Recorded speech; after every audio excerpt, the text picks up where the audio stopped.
I know what it is, that I don't stand up to his expectations. I'm not quite enough for him. He's superior to me. Although I want this type of man, I'm afraid I won't have enough to attract him.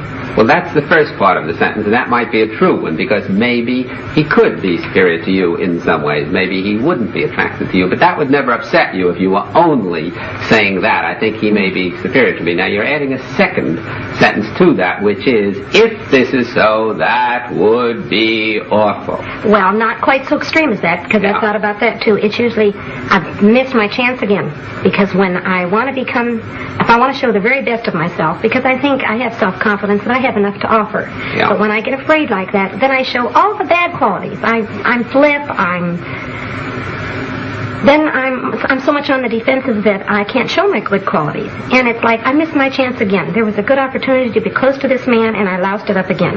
All right, but even let's suppose you're saying that, and I think you really are, but you must be saying something else too, because if you were just saying, hell, I missed my chance again, you'd say, all right, next time I'll take advantage of what I learned this time and do it a little better. Now, you still must be saying, if you feel shame, embarrassment, shyness, that there's something pretty bad about your error in missing your chance again. I don't know if this follows in context to what you're saying, but the thing I do feel is that I get suspicious then. Am I the type of woman that will only appeal to the ones that are... to not my type of guy anyway? Is there something wrong with me? Am I never going to find the kind of man I enjoy? I always seem to get the other ones. All right, now you're getting closer to what I'm talking about, because you're really saying, if I am this type of woman that none of these good, eligible males are going to appeal to, then that would be awful. I'd never get what I want, and that would really be something frightful, isn't Plus, it? I don't like thinking of myself that way. I want to put myself on a higher standard. I don't like to think that I may be just an average Jane Doe. But let's just suppose, for the sake of argument at the moment, that that were so. All right. That you were an average Jane Doe. Now, would that be so terrible? It would be inconvenient. It would be unpleasant. You wouldn't want it. But would you get an emotion like shyness, embarrassment, shame out of just believing that maybe I'm going to end up like Jane Doe? I don't know. Well, I don't think you could, because you still would have to be saying on some level, as I think you've just said, and it would be very bad. It would be terrible. I would be a no-goodnik if I were just Jane Doe. I'd never get what I want.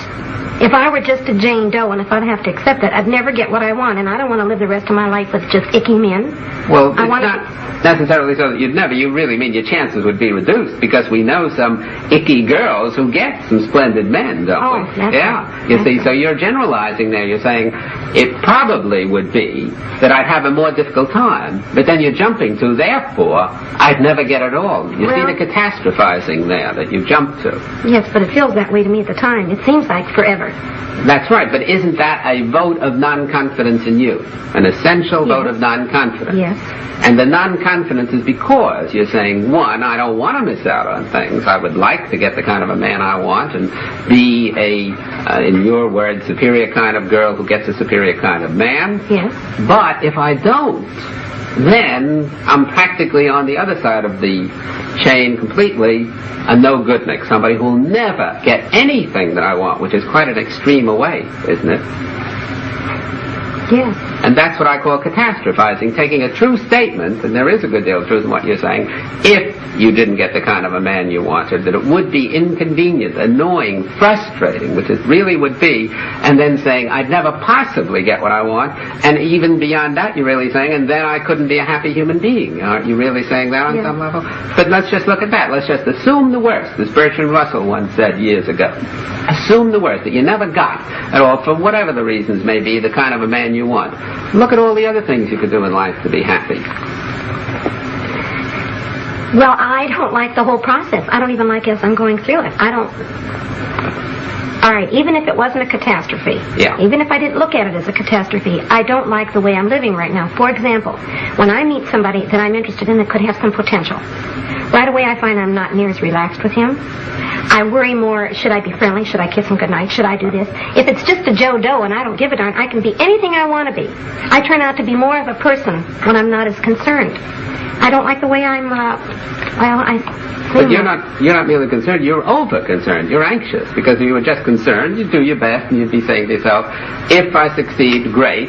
If I don't succeed, tough. Right now, I won't get what I want. But you're over-concerned or anxious. You're really saying, again, that's what we said a moment ago, if I don't get what I want right now, I'll never get it. And that would be so awful that I've got to get it right now. That causes the anxiety, doesn't it? Yes, or else work toward it.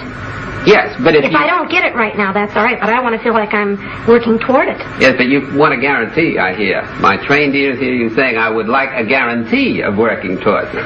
And there are no certainties and guarantees. No, Dr. Ellis, I don't know why I'm coming out that way. What I really mean is, I want a step toward working toward it. Well, what's stopping you? I don't know, I thought, well, what I was hoping is, whatever this is in me, why I don't seem to be attracting these kind of men, why I seem more on the defensive, why I seem more afraid, you could help me what it is I'm afraid of so I won't do it so much. Well, my hypothesis is so far that what you're afraid of is not just failing with this individual man, which is really the only thing at issue when you go out with a new, and we're talking about eligible males now, we'll rule out the ineligible ones.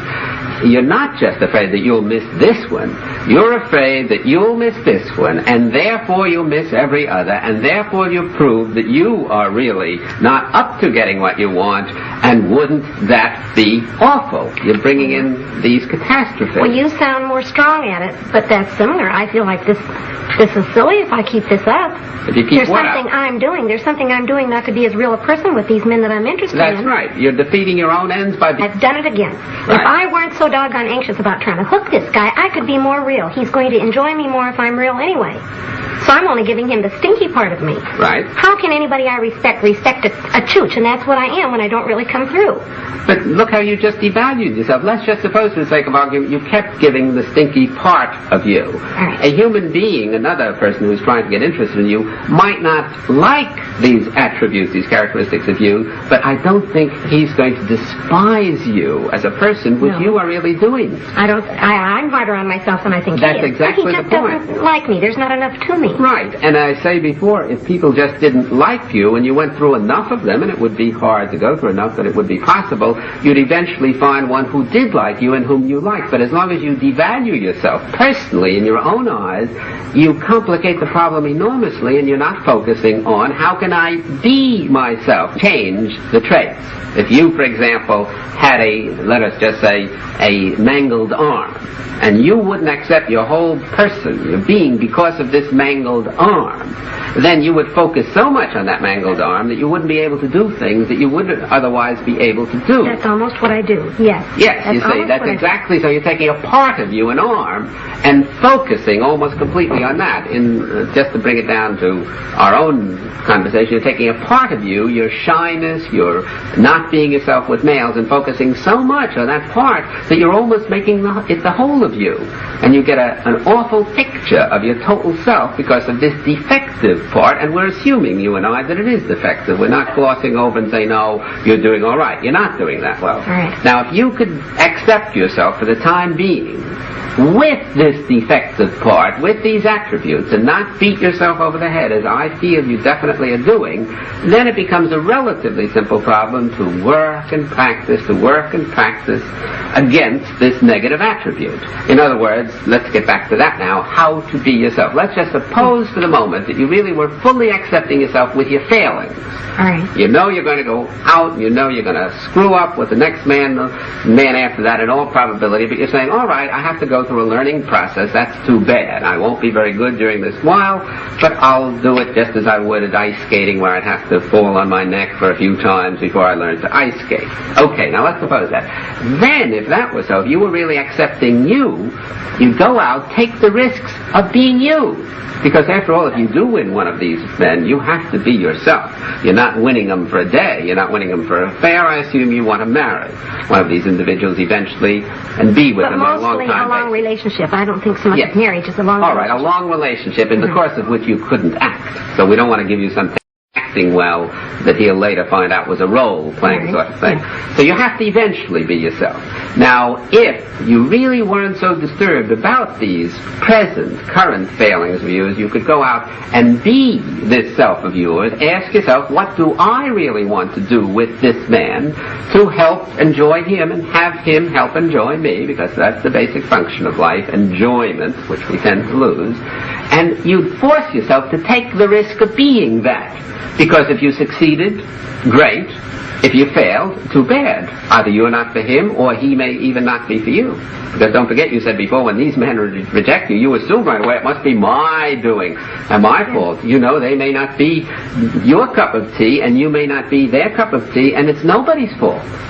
It's just true incompatibility. Well, it could be, yes. You see? Yes. So if you would really accept yourself as you are, and then force yourself, and if you were one of my regular patients, I would give you this homework assignment and then check up on you to see whether you could force yourself to open your big mouth and be you for a while, even though it hurt with these males. You would find that you would start being yourself and gradually lopping off these inefficiencies, which incidentally are the result of not being you, but watching yourself from the outside while you're trying to be you, which is almost impossible, because you can't spy on yourself and still be yourself very well at the same time. No, but it would become like a habit.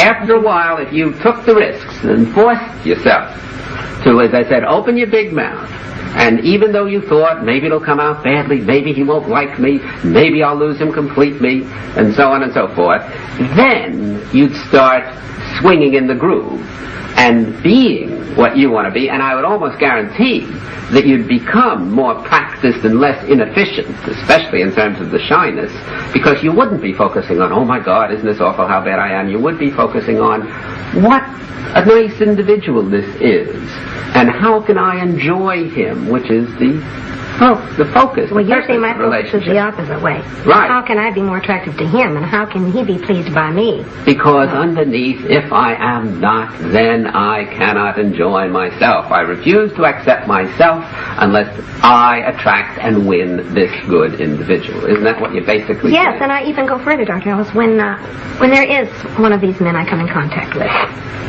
and I find that I want to cultivate more of a relationship. Well, if he accepts me and we're going along pretty great, I find myself constantly on the defensive, constantly watching the way I sit, not drinking too much, the whole time, instead of just relaxing and saying he'll either like me or he doesn't. The motion psychotherapy, you're giving a very good illustration of why other directedness doesn't pay. Because if you really are defining yourself in terms of others' estimation of you, then even when you're ahead of the game and you're winning them, you have to be saying to yourself, will I win him today? Will I win him tomorrow? Will I keep winning him? And you're always focused on, am I doing the thing to please him? And you never are yourself. You never have a self. While if you're saying, what do I want to do in life? There must be some human beings who would like me the way I am. Let's see if this is one of those human beings. Then that's the only way, isn't it, that you can be. You see? Yeah. Now, we haven't got too much time now, so let's try to get it off on a constructive note of more concretely what you can do. You asked before where you can go, how you can meet new people. I'd say that I don't know this particular area, but it's almost any place. If you could do what we are talking about, really take risks and focus on what you want out of life, and on the fact that it's going to take time, which unfortunately it does, and it is not awful, and you're not awful while it's taking that time, then you can leave yourself open unshyly to all kinds of new encounters. And these encounters can take place on buses, while waiting for a streetcar, if they have streetcars in this area, at cocktail parties, anywhere. You can talk to people who look eligible. You can ask your friends to get you eligible males, and so on. But the main thing is that you have to, A, like yourself while you're not doing badly, and B, not be intolerant against conditions which are bad. And I'm agreeing with you that they are. Now, as I said, I would give you, if you were a patient of mine, the homework assignment of deliberately, very deliberately, going out and getting yourself into trouble. In other words, taking the most eligible males you can find at the moment and forcing yourself, risking yourself to be you. Are you saying even if it were like if I went into a doctor's office to start a conversation with him because he was attractive to me or he appealed to me? Right. I'd even go so far as to starting out a conversation with him, a personal one? Why not? If he's an eligible individual, any kind of an eligible individual. Well, I know you accept that, but that seems awfully brazen or something. Well, let's suppose it is brazen. What have you got to lose? The worst he can do is reject you, and you don't have to reject you if you were thinking along the lines that we've been 25 minutes or so. Oh, yeah. Now, can you try to do that? I think so. It sort of gives me a spurt to go out and see. You're right, that's all I can do is be rejected. Right, and that leaves you intact. It just leaves you, unfortunately, not for the moment, getting what you want. So you try the one you've already read, and I'll be very interested in finding out what happens. Oh, I'm excited about it. Well, it was certainly very nice meeting you, Clara. Thank you, Doctor.